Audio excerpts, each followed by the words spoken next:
साहब कहलाता है, जो अब पाकिस्तान में है। इनके पिता का नाम कालीचंद खत्री, माँ का नाम गीता और पत्नी का नाम सुलक्षणी था।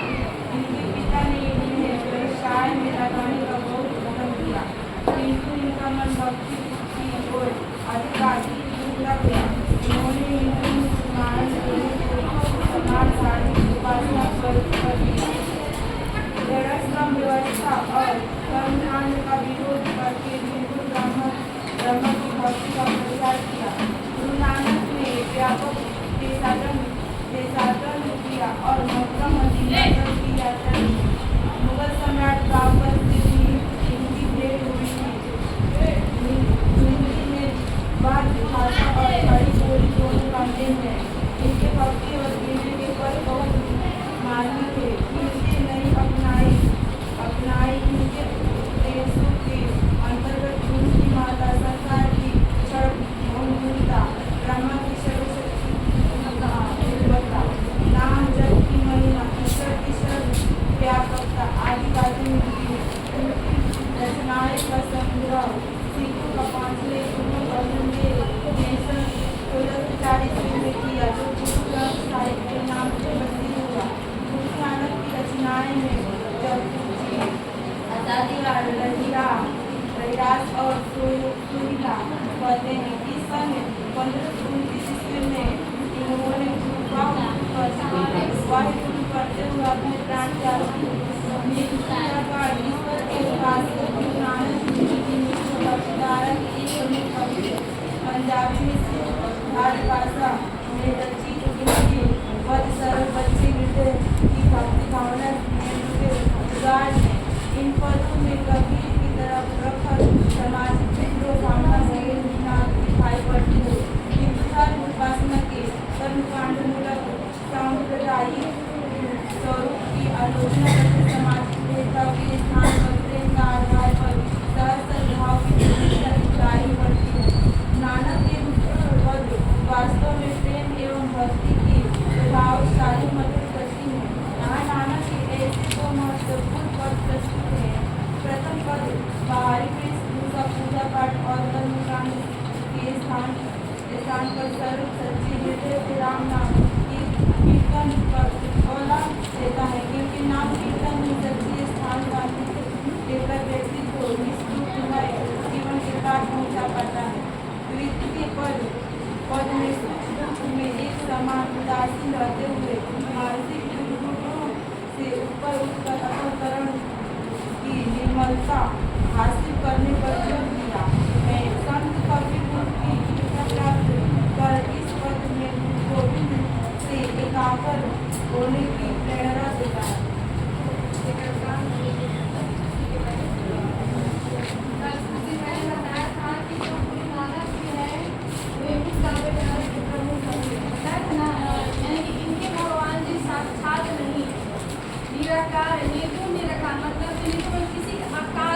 निराकार यानी कोई आकार उनका नहीं है।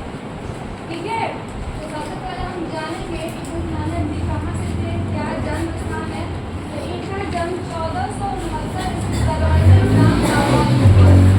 तो पहले इंडिया में था। जब जैसे ही इंडिया का आज़ाद हुआ, भारत और पाकिस्तान में इंडिया बटा, तो ये जो तलवंडी जो जगह है ये चला गया पाकिस्तान। इस स्थान पर जिस स्थान पे इनका जन्म हुआ है उस जगह को कहा जाता है ननकाना साहब, क्योंकि धार्मिक स्थल माना जा रहा है। ठीक, वहीं पे हुआ क्योंकि कोई भी विद्वान ऐसे आपके पाठ्य पुस्तक में इनके द्वारा लिखित पद नहीं दे सकता है, उसको इनमें खास बात होगी।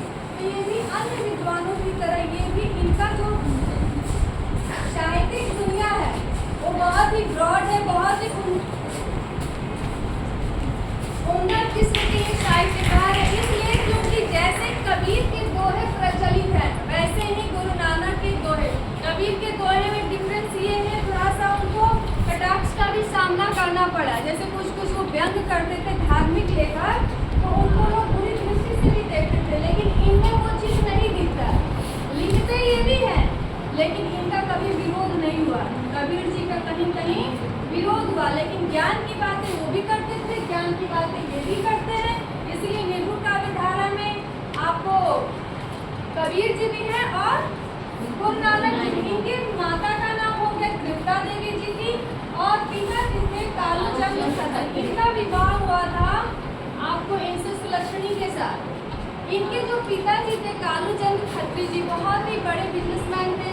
ये चाहते थे कि मेरा जो बेटा यानी कि गुरु नानक जी ये भी एक अच्छा व्यवसाय करे और अपना नेम कराए, प्रसिद्धि करे, अपनी ख्याति बढ़ाए। लेकिन इनका मन वैसा नहीं था। ये समाज में जो अत्याचार होते थे, जो धार्मिक भेदभाव होते थे, धर्म के नाम पे हिंदू मुस्लिम सिख ईसाई ये सब बढ़ते थे, लड़ाई झगड़े होते थे, इनसे ये त्रस्त थे। आखिर हम सभी एक भारतवासी हैं, आखिर ये सभी भाई भाई आखिर क्यों ये लड़ते हैं? इसीलिए खासकर ये सभी धर्म के लोगों का सम्मान करते थे। आप देखोगे कि खासकर तो मुसलमानों के धर्म को कितना आदर और सत्कार हिंदू धर्म को देते थे, ठीक वैसे ही मुसलमानों के लिए। क्योंकि अब तुम्हारे बुक में देखो लिखा गया है, जैसे हमारा धार्मिक स्थल बहुत सारी जगह से केदारनाथ हो गया, बाबा धाम हो गया, बद्रीनाथ हो गया, ठीक वैसे ही मुसलमानों के लिए धार्मिक स्थल है मक्का मदीना, जहाँ पे लोग हज करने जाते हैं जी। कि वहाँ पे जो आ जाए तो सभी जो लोग वहाँ से लौटते हैं तो सभी को आता है ये हजी लोग बोलते हैं ना जी। ठीक वैसे तो वहाँ तक की यात्रा गुरु नानक देव ने की, यानी मक्का मदीना भी गया, वहाँ भी दर्शन किए, पूजा पाठ किए अपने स्तर से। ऐसे धीरे धीरे इनकी ख्याति बढ़ती गई और व्यवसाय से जो इनके पिताजी ले जाना चाहते थे वहाँ से बाइकआउट करके ये साहित्यिक दुनिया में अपना कदम बढ़ाए और लिखे। और लिखने के माध्यम से, क्योंकि जो लेखक होता है जो उसके मन मस्तिष्क में चलता है, मन मस्तिष्क यानी मन के अंदर किसी कोने में किसी चीज को विचार करता है ना, तो उसके अपने फीलिंग्स को शब्दों के माध्यम से उजागर करता है कि ये नहीं ये होना चाहिए। ठीक है, इसीलिए बहुत सारे दोनों धर्मों को बाकायदा सम्मान किया और आगे चलते इस प्रकार किया कि सिख धर्म के ये प्रवर्तक हो गया। आपने बुक में लिखा है ना, देखो सिख धर्म को बनाने वाले हैं आपके कौन? गुरु नानक। और इन्हीं के गुरु नानक, ये जो जैसे कबीर जी थे, आज और जैसे कबीर जी थे वो रचनाएं तो करते थे लेकिन सिर्फ मौखिक होता था। पहले ये नहीं जैसे कि कॉपी पेन ले लियो और लिखा और रचनाएं कर दिए, नहीं, मौखिक है। जहाँ बैठे जहाँ उनकी फीलिंग्स जागी, मानो किसी पेड़ पौधों किसी सुहाना मौसम हुआ देख ले तुरंत वहीं पे कुछ लिख दिए, बोल दिए। लिख कर उनका नहीं, जो लोग सुना है देखा है तो बाद में धीरे करके उनके अनुयायी मानने वाले उनको लिखे और नाम दिए ये कबीर ने लिखा। ठीक वैसे ही ये आपके गुरु नानक देव जी भी थे, ये मुंह से बहुत ज्यादा लिखे, मौखिक शिक्षा दी है लेकिन लिखित रूप में कहीं नहीं है। इसको लिखित रूप में सिख धर्म के 5वें प्रवर्तक, क्या नाम दिया उसने? अर्जुन देव ने जो इन्होंने साहित्यिक रचनाएं की, जो पद लिखे, कहानी लिखे, उपन्यास लिखे, सब आग्रह किया है कौन? गुरु अर्जुन देव। तो सिखों के कौन से गुरु है वो? 5वें गुरु उन्होंने इकट्ठा किया और इन्हीं के द्वारा देखो लिखा गया है यहाँ पे कि इनकी रचनाओं का संग्रह सिखों के 5वें गुरु अर्जुन देव ने 1604 ईस्वी में किया। सन भी पूछा है, इनको इकट्ठा किया और इतने ज्यादा सिख धर्म के प्रवर्तक ने प्रचार प्रसार किया अलग अलग देशों में। देखो देशाटन लिखा हुआ है, एक जगह वर्ड होगा देशाटन, इसका मतलब कि अलग अलग देशों में विजिट करना, जाना, अपने धर्म का प्रचार करना, बताना कि सिख धर्म क्या है। ये हो गया इनकी लगभग बायोग्राफी आपकी। ठीक है, तुम लोग पढ़े होंगे, इतना डिटेल्स में नहीं जाएंगे। और इनके द्वारा बहुत सारी रचनाएं जैसे जपू जी, आशा दीवार, रही रास और ये हो गए निर्गुण काव्य धारा के कवि। और ये इनके द्वारा 2 पद आपके दिए गए ना जी। 2 पद इनके दिए। एक पद में बताया है कि बाहरी वेशभूषा के बारे में, बाहर आडंबर का विरोध किए हैं, ये ना उसमें देखोगे लिखा होगा कि